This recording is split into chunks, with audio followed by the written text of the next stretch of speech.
Alrighty, can anyone think of two objects that are needed to create one thing? I've got an idea. I need 2 pieces of bread to make a sandwich, and I need 2 pairs of mittens to keep both my hands warm. Can anyone give me some more ideas? You need 2 pairs of shoes or 1 shoe to make a pair.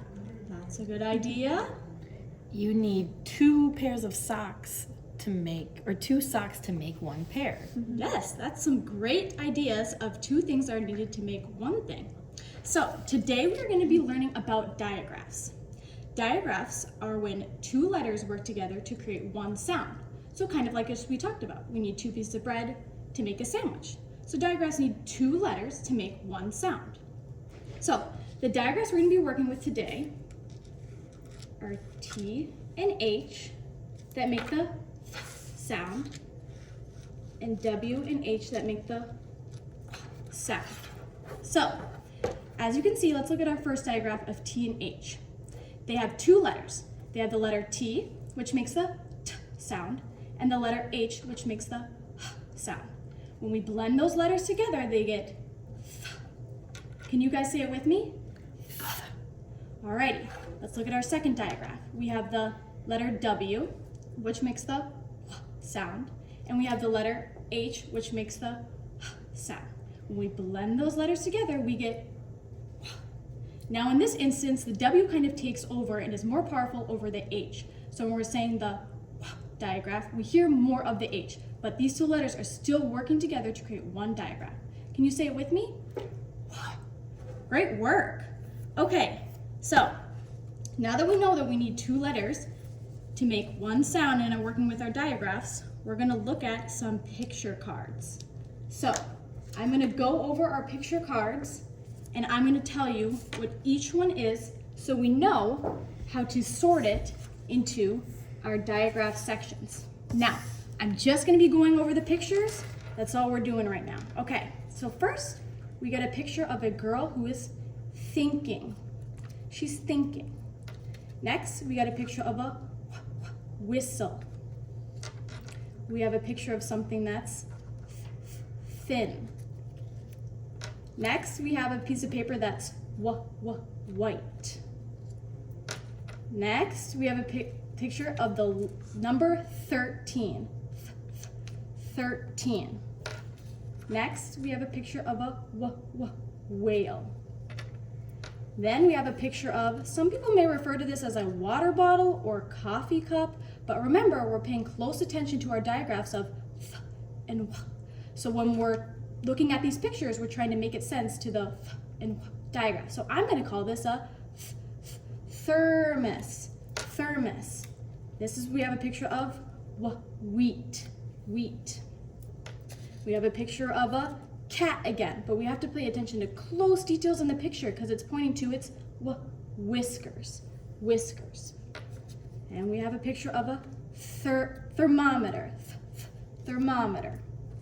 Once again, we have to pay attention to those close details in the picture. It's pointing to the rose's thorn. Thorn. And lastly, we have a picture of a wheelbarrow. Alrighty, so now that we went over all of our pictures and we know what each one is, we're able to accurately sort them between our digraph chart. So we have the th category and the w category, like thumb and wheel. So I'm going to sort some by myself and show you how we're going to do it together eventually. So I have a picture of a whistle. Now I'm going to think to myself, what beginning sound do I hear in whistle?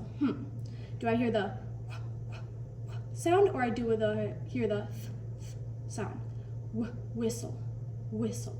I think I hear the beginning sound for whistle. So I'm going to place it under the category of WH, whistle.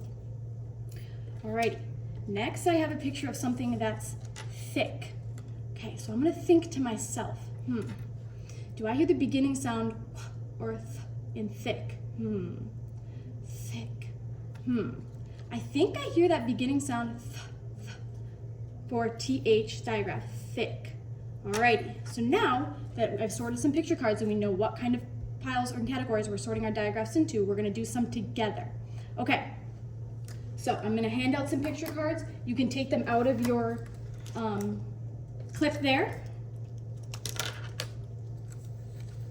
And we're gonna look at the picture of wheat. Okay, so this is a picture of wheat. So we're gonna think to ourselves, what sound does this make? Is this making the beginning sound digraph of th or w? Think about it, and on the count of 3, we're gonna say out loud if it's the th or w digraph. 1, 2, 3. Wah. Great work. So now we're gonna put it under the w digraph. Alrighty. Next, I'm gonna pick up my picture of my 13. My number 13. Okay, so let's think about this again. Think about if it starts with the th digraph or w digraph. Think about it in your head for a minute. 13. Alrighty, let's say it on the count of 3 out loud. What digraph goes into the th or w digraph? 1, 2, 3. Great work. Put it under the th digraph. Okay, so now I'm gonna have you take your rest of your picture cards and you're gonna sort them under the 2 categories of th. Put a thumbs up if you have an idea of what you're doing or if you're still kind of confused. Alrighty, you can begin.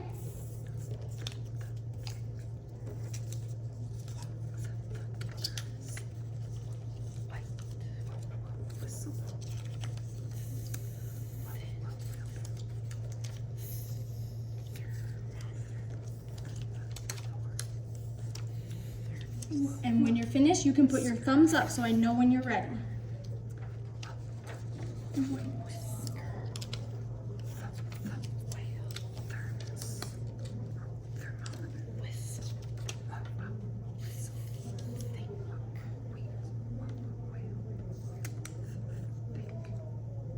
Alrighty, I see both thumbs are up, so I think everyone's finished. So now I'm gonna have you turn to your partner and tell him what categories you put your pictures into between the th and w digraph. For the th sound, I put 13, thin, thorn, think, thermos, and thermometer. I did that too. And for the w category, I put wheat, whistle, wheelbarrow, whiskers, whale, and white. I had those too. Alrighty, it looks like everyone's finishing up, going over their digraph piles. Okay, so in this lesson, we learned about digraphs, the th and w digraphs. Remember that digraphs are made up of 2 separate letters, like the digraph is made up of T and H to make th, and the digraph w is made up of W and H. So those 2 letters work together to create one sound. Digraphs are super important because they teach us how to read and write words. So as you go through your day, I'm going to encourage you to pay attention to signs, books, and other materials with words that have the digraphs th and w that we just learned about today.